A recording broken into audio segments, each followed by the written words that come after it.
क्या है ये माइक्रोप्लास्टिक जो प्रमुख उभरते प्रदूषक में से एक है? कैसे ये मनुष्यों से लेकर समुद्री जीवों तक के लिए विनाशकारी हो सकता है? क्या वाकई में ये दुनिया भर के पारिस्थितिक तंत्र को प्रभावित कर रहा है? आज विज्ञान की बात में यूसर्क के वैज्ञानिक डॉक्टर भवतोष शर्मा बताएंगे क्या होता है माइक्रोप्लास्टिक और कैसे ये मानव शरीर में इकट्ठा हो रहा है।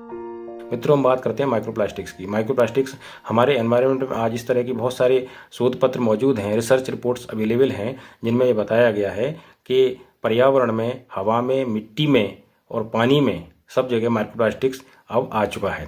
दोस्तों, माइक्रोप्लास्टिक्स इन जगहों पर आते कैसे हैं? सबसे पहले हम बात करते हैं माइक्रोप्लास्टिक्स के बारे में। हमारा दैनिक जीवन प्लास्टिक के बहुत सारे आइटम से शुरुआत होती है। सुबह से लेकर शाम तक हम हर दूसरा आइटम हमारा प्लास्टिक का ही करीब करीब बना होता है और उसका हम डेली यूज़ में लेते हैं। इन सब का जो क्षरण होता है वो माइक्रोप्लास्टिक्स की रूप में पर्यावरण में आ जाता है। अगर हम छोटा सा एग्जाम्पल लेते हैं, सपोज दैट हम जो कपड़े पहनते हैं, चाहे वो नायलॉन के हैं, रेयॉन के हैं, पॉलिस्टर के हैं, हम इनको वॉशिंग मशीन में धोते हैं। वॉशिंग मशीन में जो कपड़े हम धोते हैं तो जो फाइबर्स होते हैं वो पानी के द्वारा ड्रेन आउट जो वाटर होता है उसके द्वारा हमारे एटमॉस्फेयर में आ जाते हैं, वातावरण में आ जाते हैं और एटमॉस्फेरिक कंडीशंस में वो और डिटीरियोरेट होकर के माइक्रोप्लास्टिक्स में कन्वर्ट हो जाते हैं। माइक्रोप्लास्टिक्स हमें अपनी नंगी आंखों से दिखाई नहीं देते हैं, लेकिन वो हमारे आसपास रहते हैं, पानी में रहते हैं, मिट्टी में रहते हैं, हवा में रहते हैं। अब सबसे पहले वर्ष 2017 में कुछ मीडिया रिपोर्ट्स में यह बताया गया कि जो हमारा पानी है, टैप वाटर है, उसमें माइक्रोप्लास्टिक्स आ चुके हैं, उपलब्ध हैं। फर्दर स्टडीज़ हुई 2018 में, कुछ रिपोर्ट्स और आई जिन्होंने ये साबित सिद्ध किया कि हमारा जो ड्रिंकिंग वाटर सिस्टम है या वाटर सिस्टम है, चाहे वो अंडरग्राउंड वाटर सिस्टम है या सरफेस वाटर सिस्टम है या टैप वाटर सिस्टम है, जहाँ से हमें पानी मिलता है, उनमें माइक्रोप्लास्टिक्स की मौजूदगी सिद्ध हुई, पाई गई। इसके अलावा फर्दर रिसर्च हुई, उनके द्वारा ये बताया गया कि माइक्रोप्लास्टिक केवल पानी में ही नहीं है। हमारा जो बॉडी है, फिजियोलॉजी है, उसमें हमारा जो ब्लड है, उसमें भी कहीं कहीं कुछ सैंपल्स में ये माइक्रोप्लास्टिक्स डिटेक्ट हुए हैं।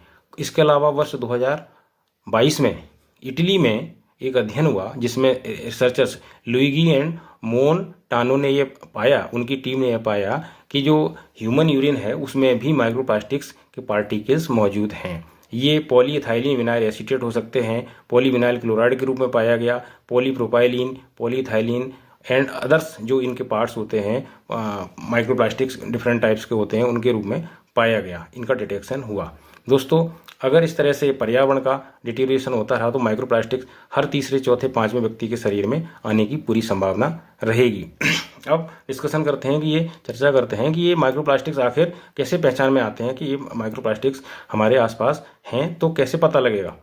सबसे पहले जो सैंपल्स होते हैं, चाहे वो वाटर सैंपल हो, चाहे यूरिन सैंपल हो, चाहे ब्लड सैंपल हो, उनको जो एनालिटिकल टेक्निक्स होती हैं उनके द्वारा आइडेंटिफाई किया जाता है सैंपल्स की एनालिसिस के द्वारा। तो उनमें से सबसे ज़्यादा पॉपुलर दो विधियां हैं। एक है माइक्रो फोरियर ट्रांसफॉर्म IR यानी MUFT-IR टेक्निक, दूसरी है रमन माइक्रो स्पेक्ट्रोस्कोपी टेक्निक। इन दोनों विधियों के द्वारा, micro FTIR and Raman micro spectroscopy के द्वारा हम सैंपल्स में पता लगा सकते हैं कि उसमें माइक्रोप्लास्टिक्स हैं अथवा नहीं है। थोड़ी एडवांस टेक्नोलॉजी है, हर जगह उपलब्ध नहीं होती हैं, लेकिन बड़ी लेबोरेटरीज में ये पता लगाया जा सकता है।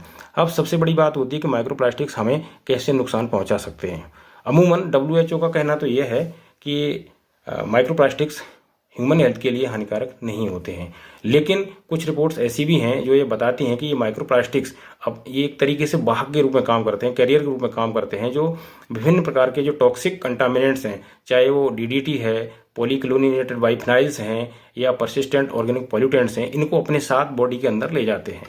और हम सभी जानते हैं कि जब इन केमिकल्स की एक एक्सेस अमाउंट हमारी बॉडी में एक्यूमुलेट हो जाती है तो वो डिफरेंट टाइप्स की हैजार्डस डिजीज को जन्म देती है, जिनमें कैंसर भी एक प्रमुख है। तो इस तरह के जो केमिकल्स हमारे शरीर में पहुंचते हैं बहुत ही खतरनाक बीमारियों को आगे ले जाते हैं, खतरनाक बीमारियों को जन्म देते हैं। और माइक्रोप्लास्टिक्स अगर हमारी बॉडी में पहुंच चुके हैं तो निश्चित तौर पर हमारे शरीर में कुछ न कुछ विकृति आने की पूरी संभावना रहती है। तो दोस्तों, आगे इस दिशा में क्या होना चाहिए? होना यह चाहिए कि जो हमारे ट्रीटमेंट प्लांट्स हैं, वाटर ट्रीटमेंट प्लांट्स हैं, उनका थोड़ा सा स्ट्रॉन्ग मॉडिफिकेशन होना चाहिए और ये सुनिश्चित होना चाहिए कि जो सप्लाइड वाटर है, जो पीने वाला पानी जा रहा है सप्लाई के लिए, उसमें माइक्रो प्लास्टिक्स तो नहीं है। अदरवाइज दूसरी जो विधियां हैं जिनसे हम ये गाइडलाइंस सुनिश्चित कर सकते हैं, सरकार को कुछ स्ट्रिक्ट गाइडलाइंस बनानी चाहिए कि जो सप्लाइड वाटर है उसमें माइक्रो प्लास्टिक्स की मौजूदगी न हो। साथ ही साथ मनुष्य का जो कर्तव्य है, हमारा जो कर्तव्य है, हमें प्लास्टिक आइटम्स का जो यूज़ है उसको घटाना चाहिए।